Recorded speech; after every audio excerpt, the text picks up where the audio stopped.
Bom, tudo. Manhã, tarde, noite, madrugada, fim da madrugada.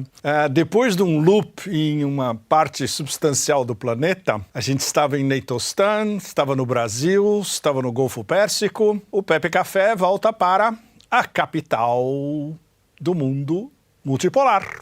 Estamos em Moscou, de volta, depois desse loop. E eu não consigo nem imaginar como contar os últimos 2 meses, porque foi um furacão sem parar. Mas eu vou selecionar 2 temas principais antes do grande tema que vai ser na semana que vem, o Fórum Econômico de St. Petersburg, onde eu estarei, Pepe Café estará lá, vocês vão ter a visão interna de tudo que acontece no Fórum de São Petersburgo, que é um dos fóruns mais importantes do mundo, especialmente nesse ano, o ano da presidência russa dos BRICS.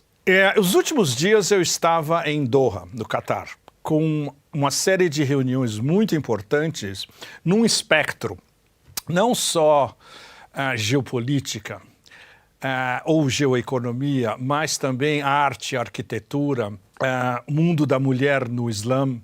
Eu fiz uma visita excelente a um novo centro, que é um centro de estudos da mulher no mundo islâmico, Al-Mujadila. Eu tive uma longa conversa com a diretora, Soheira, uma mulher excepcional, que é também professora em Doha. Tudo isso no meio do campus da Education City, a cidade de educação em Doha, que é um campus universitário, acadêmico, absolutamente extraordinário. Difícil encontrar uma competição não só no sul global, mas também no norte global. Eu revisitei o Museu de Arte Islâmica, que é um dos grandes museus de arte islâmica do mundo, com uma nova diretora, que é Bárbara, que eu tinha conhecido antes em Moscou. E Sheikha Al-Nasser, e nós passamos uma manhã conversando, e tinha uma exposição absolutamente extraordinária do Império Safávida persa e a conexão com a Rota da Seda, ou a pós-Rota da Seda, durante os Safavidas, séculos 17 e 18. E isso conectando com quando tinha passado por Veneza, que foi um dos temas de um dos Pepe Cafés, talvez um dos 2 ou 3 últimos, que foi de Veneza, onde eu estava contando da exposição dos 700 anos da morte do Marco Polo no Palazzo Ducale, em Veneza. Então, tudo se interliga na Eurásia e na península da Eurásia, que é a Europa. A importância das rotas da seda antigas, como elas foram configuradas, como, por exemplo, elas são homenageadas não só no acervo do Museu de Arte Islâmica em Doha, mas nessa exposição dos Safavidas e da seda, que é absolutamente extraordinária. E tem todo esse acervo de objetos e de culturas e de intersecção religiosa, peregrina, mercantil, dos diversos níveis de Rota da Seda. A gente pode usar as Rotas da Seda como uma metáfora da interconexão pela Eurásia inteira. Então foi muito legal essa conexão direta, inclusive, Veneza-Golfo Pérsico. Mas chegando aqui em Moscou, claro, tudo está direcionado a todos esses temas superpostos importantíssimos do ano da presidência russa nos BRICS. Não só a preparação para a cúpula dos BRICS em outubro aqui em Kazan, vai ter uma reunião ministerial dos BRICS importantíssima o mês que vem em Moscou, o Fórum de São Petersburgo, que é no começo da semana que vem, e um assunto extremamente complexo, que é como, no fundo, isso eu estou resumindo ao máximo, é o máximo onde eu posso ir, tendo em vista certas limitações que são consideradas segredos de Estado. Basicamente, no meio de toda essa conversa, esse blá blá blá infinito de a OTAN estar discutindo, entre aspas, se vai autorizar Kiev a usar mísseis de média e longa distância para atacar alvos dentro da Federação Russa, basicamente tudo isso é uma cortina de fumaça gigantesca não muito sutil, como é característica do Ocidente coletivo, para velar algo muito, muito sério que já está acontecendo há algum tempo. E houve justamente digamos, um pico nesses últimos dias. A OTAN está usando, e essas armas já estão em Kiev desde o início do ano, são os sistemas de ataques de mísseis de médio alcance, ATACMS em inglês, que foram entregues secretamente para Kiev no começo desse ano já, e depois veio uma segunda leva de mísseis ainda mais potentes e de maior alcance. E com esses mísseis, na verdade, Kiev já está atacando instalações extremamente sensíveis da Federação Russa dentro do território russo. Esse assunto é de uma complexidade e de susceptibilidade extrema. O principal, pelo menos por enquanto, é que é uma provocação praticamente suicida da OTAN. Existe uma divisão, entre aspas, dentro da União Europeia e da OTAN, entre os membros, de que vamos autorizar ou não os ucranianos a atacarem alvos legítimos, entre aspas, segundo a terminologia da OTAN, dentro da Federação Russa. E está, na verdade, um quebra-pau interno gigantesco dentro da OTAN a respeito. Essencialmente, os alemães estão no meio do muro, eles dizem que alvos legítimos podem, mas eles não vão fornecer os mísseis Taurus que seriam capazes desses ataques. Os franceses dizem que só pode ser instalações militares legítimas que estejam sendo usadas para atacar a Ucrânia. Ou seja, mais ou menos em cima do muro também. Os italianos e os húngaros são totalmente contra. Os chihuahuas do Báltico, evidentemente, são todos... É o que fazem chihuahuas. Ficam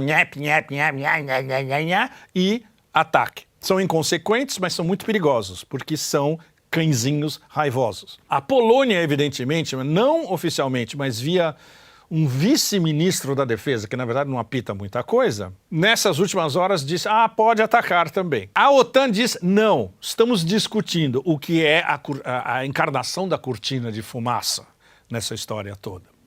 Os ingleses, evidentemente, sim, vamos atacar. Então vocês podem ver que dentro da OTAN tem, na verdade, um quebra-pau pesado, rodando, circundando, por dentro, por baixo, no meio do FOG, atrás do FOG, etc., mas o X da questão é que a decisão, quando isso começa a vazar e isso passa em forma de FOG, e você compara o blá blá blá com fatos, a decisão de atacar alvos estratégicos da Federação Russa dentro da Rússia já foi tomada.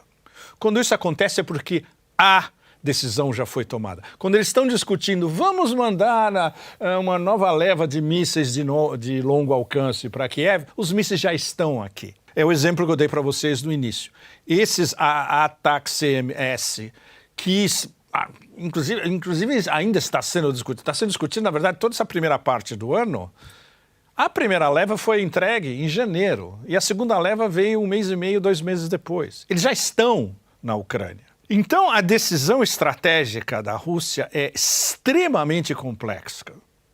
Porque se os russos reconhecem oficialmente e diretamente que eles estão sendo atacados, na verdade, diretamente pela OTAN e com os operadores de todas essas operações, os operadores e os caras que apertam o botão, que servem cafezinho, seja o que for, mas são todos instrutores e operadores da OTAN contra alvos da Federação Russa, é evidente que tem que ter uma resposta russa simétrica ou ainda mais devastadora. Ao mesmo tempo, os russos sabem que isso é uma extrema provocação justamente para provocar uma resposta devastadora.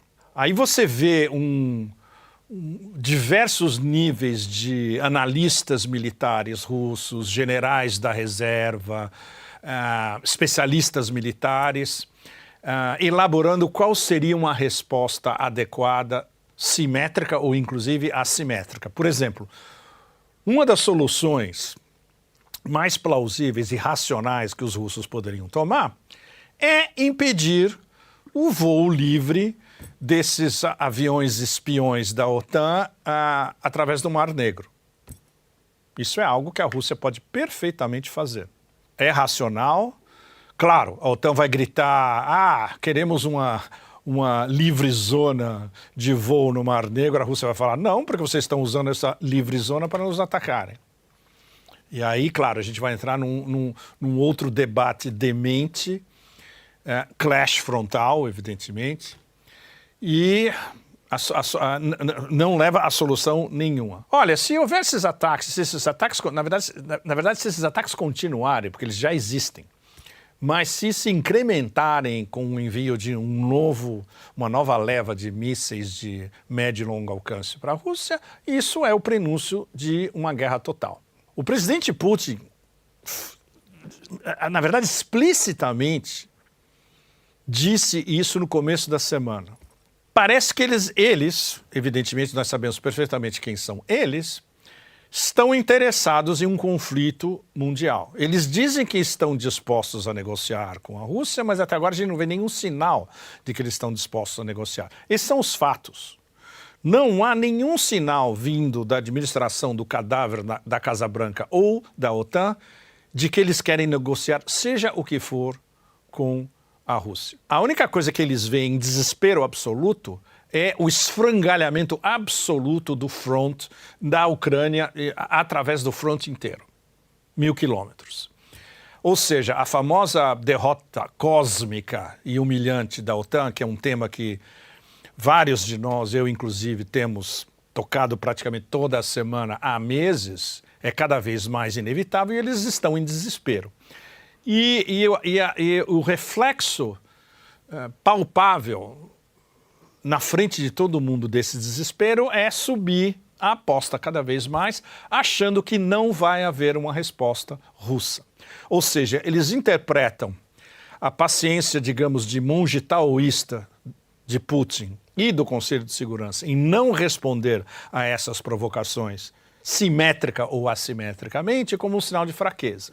Ou seja, eles não aprenderam a psicologia russa de que o urso pode ser provocado até um certo limite e quando chega a um determinado limite e quando ninguém espera, o russo vai revidar e aí saiam da frente. E eles continuam dobrando, triplicando as apostas, porque eles acham que Putin e a liderança russa está blefando. Com, mais uma vez, paciência taoísta, no início dessa semana, Putin disse, olha, esse é um assunto muito sério, a gente está analisando isso cuidadosamente. E ele coloca no condicional. Se houver ataques contra a Federação Russa com essa nova leva de mísseis de médio e longo alcance, vocês sabem que a resposta vai ser inevitável. E eles continuam sem prestar atenção, sem ouvir e dobrando, triplicando as apostas. Ou seja, a situação em que a gente se encontra a cada dia que passa é cada vez mais vulcânica em todos os sentidos. Você tem um bando de atores irracionais, psicopatológicos de um lado e um sistema russo extremamente racional, ponderado e que não reage a provocações. Até agora não reagiu à altura. A Rússia já poderia ter literalmente transformado Kiev em, e eu vou dar a metáfora adequada, Gaza destruída pelos psicopatológicos de Tel Aviv, em questão de minutos, se eles quisessem. Eles estão encaixando todos os golpes o tempo todo. Eles não querem uma guerra quente contra a OTAN.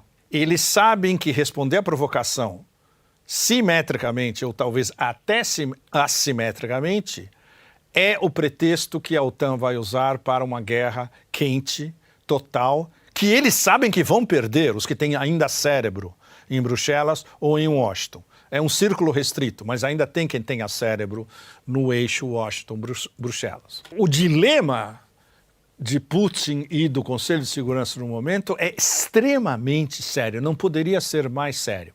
Até onde nós vamos encaixar todas essas provocações? Qual é, na verdade, a última linha vermelha? Porque passar por cima das linhas vermelhas é uma atividade constante de Washington e de OTAN há quase um ano, sem parar. E é esse o clima que está instalado nesse verão extremamente crucial, onde podem haver sérios desenvolvimentos no front de Novorossia, onde a discussão dos BRICS no Fórum de São Petersburgo e nessa cúpula BRICS prenunciando a cúpula de outubro vão ser tomadas decisões super importantes. Todo o tema da desdolarização, por exemplo, essa semana eu vou ter um jantar aqui em Moscou super importante com o pessoal do The Unit, que elaborou esse sistema alternativo de pagamentos através de fronteiras passando ao largo do dólar, digamos, o dinheiro apolítico, como eles o denominam. Todas essas decisões estão se encaminhando ao mesmo tempo, enquanto a única decisão tácita, explícita agora, e com ramificações, mais uma vez, vulcânicas, é essa decisão de provocar a Rússia dentro do território da Federação Russa, provocando a Rússia a uma resposta que pode levar a uma guerra quente total. E por quê? Quem comanda o show quer, e na verdade quer mesmo, tendo em vista as suas decisões, uma guerra quente total.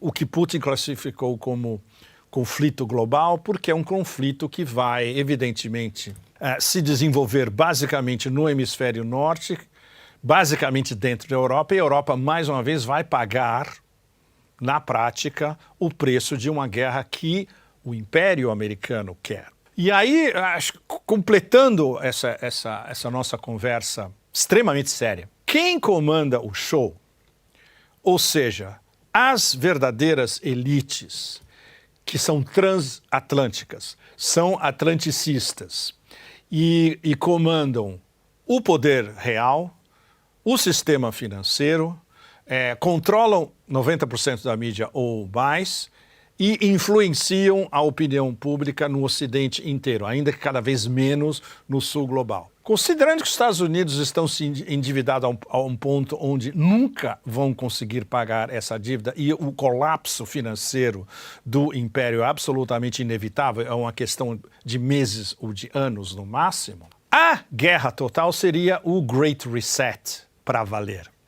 Ou seja, volta tudo a zero, não vão pagar nunca a sua dívida e tudo começa de novo. E eles acham, na cabeça demente deles, que eles podem vencer uma guerra contra uma superpotência nuclear e hipersônica nuclear também. Ou seja, acho que isso talvez dê para vocês a dimensão da demência na cabeça das elites atlanticistas que controlam o Ocidente e uma boa parte do sistema internacional. Então eu deixo para vocês esse tema de reflexão nessa volta a Moscou, e a nossa próxima conversa, o próximo Pepe Café vai ser de São Petersburgo, falando sobre tudo o que está acontecendo de importante no Fórum de São Petersburgo. Muito obrigado, tchau, tchau. Assinem o canal e até a semana que vem.